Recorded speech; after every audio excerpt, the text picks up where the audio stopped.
जय माता की, माता रानी की कृपा आप सभी लोगों को सदा और सर्वदा बनी रहे। दोस्तों, आपका स्वागत है अपने channel my lovely home and garden में। दोस्तों, आज हम लोग बात करेंगे बड़े मंगलवार या बुढ़वा मंगलवार, जो कि ज्येष्ठ मास में पड़ता है। ज्येष्ठ मास के सभी मंगलवार को बुढ़वा मंगलवार या बड़े मंगलवार कहते हैं, क्योंकि इस दिन बहुत सारी ऐसी चीज़ें हुई थी जिस वजह से ये मंगलवार बहुत ही शक्तिशाली प्रभावशाली होता है। दोस्तों, जैसे कि लंका दहन जो हुआ था मंगलवार के दिन ही हुआ था, ज्येष्ठ मास के मंगलवार के दिन ही हुआ था। राम जी और हनुमान जी की मुलाकात जो हुई थी वो भी मंगलवार के दिन ही हुआ था। और भीम जी का जो उनको शक्ति का घमंड हो गया था, उनके ताकत का उनको घमंड था, तो उस दिन बजरंगबली उनके घमंड को ख़त्म करने के लिए भी एक बूढ़े बानर का स्वरूप धारण करके और जंगल में लेट गए थे भीम जी के रास्ते में। और भीम जी जब वहाँ से गुजर रहे थे तो उनको रास्ते से हटाने के लिए उनके पैर को हिला नहीं पाए थे। तो इस तरह से इस मंगलवार को कहते हैं बुढ़वा मंगलवार या बड़ा मंगलवार। कई मतलब अच्छे अच्छे जो कार्य हुए थे ज्येष्ठ मास के मंगलवार में हुआ था, तो इसका प्रभाव भी बहुत ही फलदायी होता है, बहुत ही शुभ फल देता है, बहुत ही प्रभावशाली ये मंगलवार होते हैं।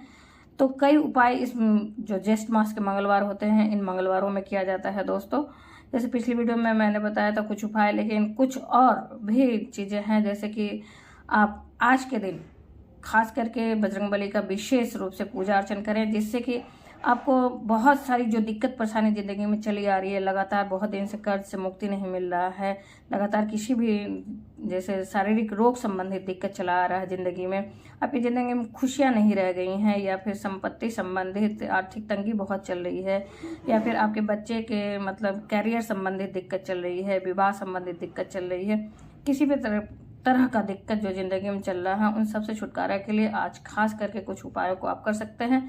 तो उन उपायों पर चर्चा करेंगे। उसके पहले दोस्तों, आपसे एक अनुरोध है कि आप इस वीडियो की कोई भी जानकारी आपको अच्छी लगे तो लाइक तो अवश्य ही करें। लाइक ही एक जरिया है जिससे हम लोगों को पता चलता है कि ये वीडियो आपको उपयोगी लगी। फिर दोस्तों, ज़्यादा से ज़्यादा लोगों में शेयर करें अपने फ्रेंड्स और फैमिली में, ताकि और लोगों की भी ज़िंदगी में हम और आप मिलकर खुशियाँ बिखेर सकें। फिर दोस्तों, आप अभी तक मेरे चैनल पर नए हैं और मेरे चैनल को सब्सक्राइब नहीं किए हैं तो सब्सक्राइब कर लें और बेल नोटिफिकेशन अवश्य ही दबाएं, ताकि आने वाली जानकारी आप तक समय से पहुंच सके। फिर दोस्तों, फटाफट से जानकारी शुरू करते हैं।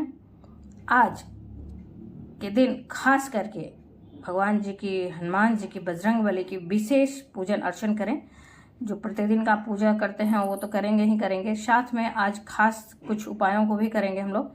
जैसे कि आप नित्य क्रिया से निवृत्त होने के बाद घर में जो पूजा किए सुबह किए, लेकिन जो उपाय करने हैं वो संध्या काल में करने हैं। दोस्तों, संध्या काल में इसको करना है, जैसे प्रदोष काल जिसे बोलते हैं, उस काल में करना है। और उस काल में आप मंदिर में किसी जाके कर सकते हैं तो अति उत्तम है, सर्वश्रेष्ठ है। अगर नहीं कर पा रहे हैं, मंदिर में जाके संभव नहीं है, मंदिर दूर है काफ़ी, तो आप घर में भी कर सकते हैं दोस्तों इसको। और घर में भी करें, अगर किसी किसी के घर में बजरंगबली की मूर्ति नहीं होती है, फोटो नहीं होती है, तो वो अपने मोबाइल में या फिर मोबाइल में भगवान जी की मूर्ति का फोटो डाउनलोड कर लें और वहाँ से कर सकते हैं। ये इस तरह से मतलब ये उपाय जो करना है बजरंगबली के सम्मुख ही बैठ के करना है किसी भी हालत में। और सर्वश्रेष्ठ होगा कि आप मंदिर में जाके करें, और भी पुराने मंदिर में, जहाँ पे जैसे बजरंगबली की मूर्ति बहुत दिन से स्थापित हो, बहुत पुरानी मंदिर हो बजरंगबली का। अगर जब संभव नहीं है, कोई ऑप्शन नहीं है, तब आप घर में बैठ के अपने घर में, अगर तस्वीर भी नहीं है तो आप अपने मोबाइल में भगवान जी की तस्वीर को ऑन कर लीजिए और उन्हीं के सम्मुख बैठ के इस उपाय को करें। ये उपाय नहीं है, एक भगवान का पूजन ही है। पंचोपचार विधि से पूजन अर्चन करें संध्या काल में, और घी या तेल का दीपक अवश्य जलाएं। इस समय घी या तेल का दीपक अवश्य जलाएं। और भगवान को चोला, सिंदूर जो होता है, सिंदूर भगवान को चढ़ाने वाला मिलता है, पूजा वाली सामग्री जहाँ मिलती है वहाँ पे आप मांगेंगे कि बजरंगबली को चढ़ाने वाला सिंदूर दे दीजिए, तो वो सिंदूर दे देंगे। और चमेली के तेल में मिला के भगवान को चोला समर्पित किया जाता है। ऐसे भी बताया जाता है कि कर्ज से मुक्ति के लिए भगवान जी को मंगलवार के दिन, प्रत्येक मंगलवार और शनिवार को आप भगवान जी को सिंदूर और चमेली के तेल का चोला चढ़ाएं। तो इसको भगवान जी के पैरों में लगाना है और शरीर में लगाना है। लेकिन ये बात ध्यान रहे कि ये काम महिलाएं नहीं करेंगी। महिलाएं इस काम को छू के, भगवान को छू के कोई भी उपाय नहीं करेंगी। कोई भी जो महिलाएं या लड़कियां हैं बजरंगबली की मूर्ति या फिर तस्वीर को छू के ये कार्य को नहीं करेंगी। वो अपने घर में बच्चे से या फिर अपने हस्बैंड से इस कार्य को करवा सकती हैं और वो दूर से पूजन अर्चन कर सकती हैं।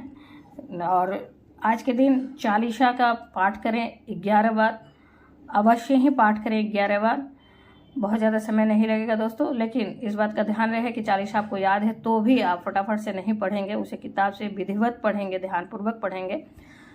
उससे सर्वश्रेष्ठ होगा आज के दिन सुंदरकांड का पाठ। चालीसा पाठ के साथ साथ आप आज के दिन श्योरली, हम तो रिक्वेस्ट करेंगे आपसे कि एकदम निश्चित रूप से आज सुंदरकांड का पाठ अवश्य ही करें। और प्रत्येक मंगलवार ये नियम बना लें आप कि चालीसा जो प्रतिदिन आप पूजा करते हैं, पाठ करते हैं, उसमें चालीसा पढ़ते हैं, लेकिन हर मंगलवार के संध्या काल में सुंदरकांड का पाठ करना आप शुरू कर दीजिए। इससे बहुत ही ज़्यादा शुभ फल मिलता है। जिस तरह से नाम है सुंदरकांड, मतलब ये रामायण के सारे सुंदर कार्यों से पर आधारित है दोस्तों।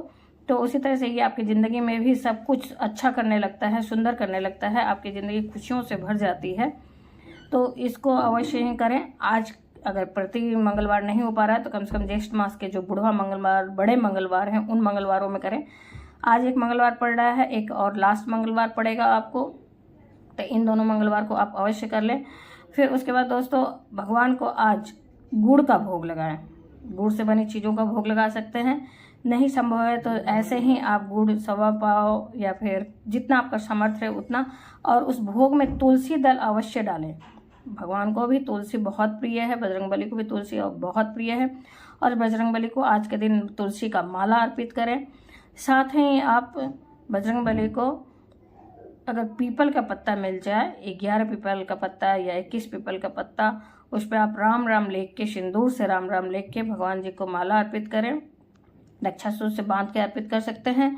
फिर साथ ही दोस्तों आज एक और कार्य अवश्य ही करें, 2 मीठा पान भगवान को अवश्य अर्पित करें। लेकिन इस बात का ध्यान रहे कि उस पान में आपको चूना नहीं लगवाना है, साथ ही उसमें सुपारी भी नहीं डलवानी है। मीठा पान अवश्य लगवाएं। मीठा पान लगवाने के बाद लेकिन उसमें इन चीज़ों को न डालें।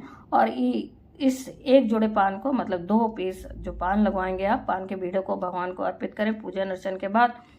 फिर दोस्तों आप आज के दिन भगवान की कपूर में लौंग डाल के, फूल वाली लौंग डाल के आरती अवश्य करें।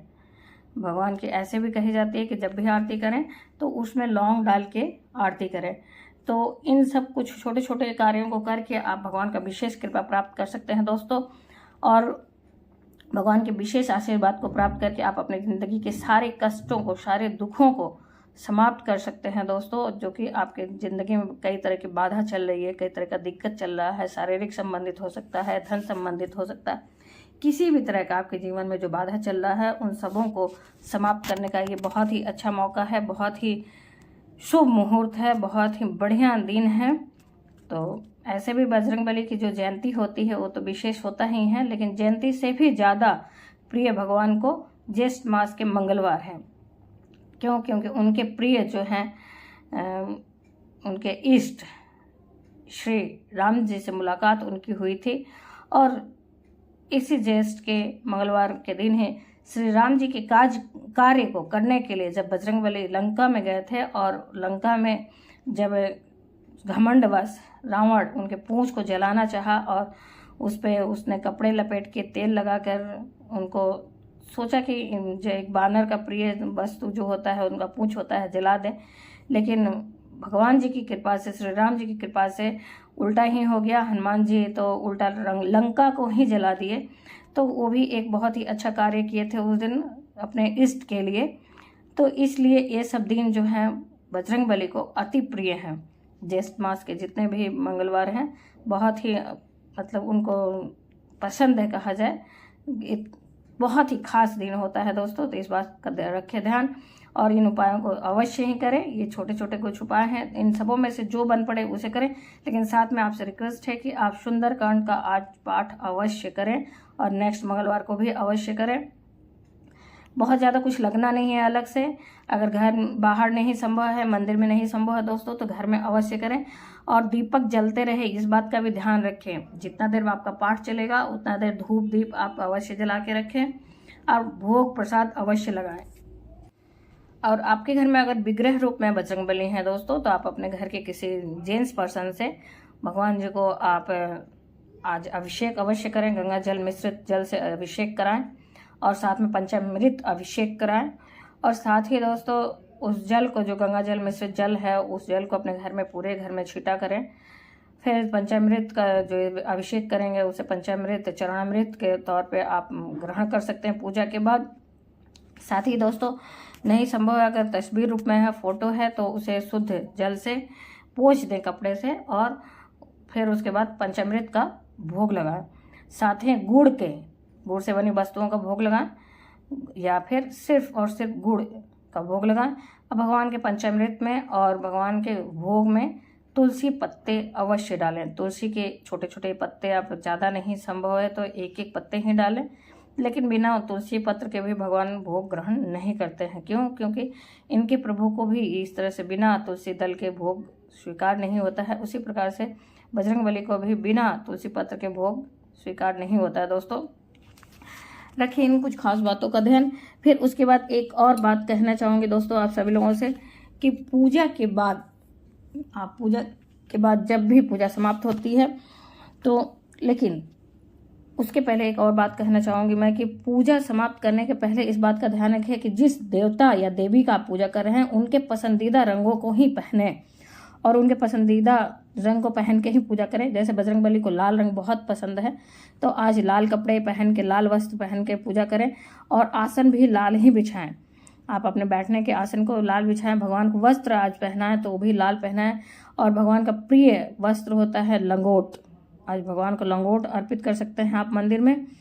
फिर दोस्तों आप अपने घर के मंदिर में आप उन्हें प्रिय वस्त्र के रूप में आप लाल रंग के वस्त्र पहनाएं। नहीं संभव है तो रक्षा सूत्र को वस्त्र स्वरूप आप मान के रक्षा सूत्र को अवश्य चढ़ाएं स्नान आदि कराने के बाद। फिर दोस्तों आप अपने बैठने के आसन का भी विशेष ध्यान रखें। अगर लाल है, संभव है तो लाल बहुत ही उत्तम है, उस आसन पर ही बैठ के पूजा करें। दोस्तों कभी भी कोई भी पूजा ऐसे ज़मीन पे डायरेक्ट बैठ के नहीं करनी चाहिए, आसन पे हमेशा ही बैठ के पूजा करना चाहिए।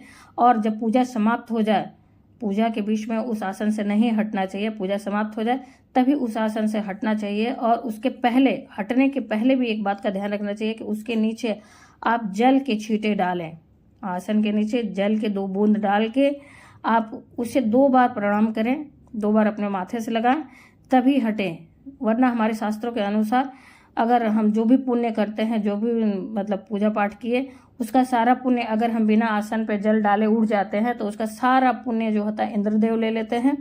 इसलिए इस बात का ध्यान रखें कि आप आसन, जब भी अपने आसन से हटें तो अपने आसन के नीचे 2 बूंद जल डालें और उस जल को स्पर्श करके 2 बार प्रणाम अवश्य करें, अपने माथे से अवश्य लगाएं दोस्तों। और इसी तरह से जब आरती करें तो आरती को ठंडा शीतलीकरण, आरती के चारों तरफ जल छिड़क के पहले भगवान जी लोगों को आरती दिखाएं, भगवान को आरती दें, फिर अपने आरती लें।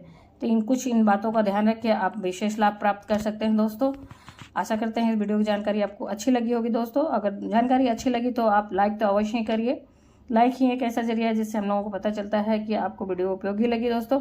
और अपने फ्रेंड्स और फैमिली में ज़्यादा से ज़्यादा शेयर करें ताकि हम और लोगों की ज़िंदगी में खुशियाँ प्रदान कर सके दोस्तों। इसमें हमारा और आपका कुछ नहीं लगता, हम सिर्फ और सिर्फ एक शेयर करते हैं। फिर दोस्तों आप अभी तक मेरे चैनल पर नए हैं और मेरे चैनल को सब्सक्राइब नहीं किए हैं तो रिक्वेस्ट है कि आप मेरे चैनल को सब्सक्राइब कर लें और बेल नोटिफिकेशन को अवश्य दबाएं ताकि आने वाली जानकारी आपको समय से पहुंच सके दोस्तों। फिर कोई भी सुझाव हो, कोई भी जैसे व्रत त्यौहार संबंधी जानकारी चाहिए आपको तो कमेंट बॉक्स में आप अवश्य ही लिख सकते हैं। मैं पूरी कोशिश करूँगी उनका प्रश्नों के उत्तर देने की। फिर दोस्तों तब तक के लिए धन्यवाद और जय माता की। माता रानी की कृपा सभी लोगों को सदा और सर्वदा बनी रहे। फिर मिलते हैं एक नई जानकारी के साथ नए वीडियो में। जय माता की।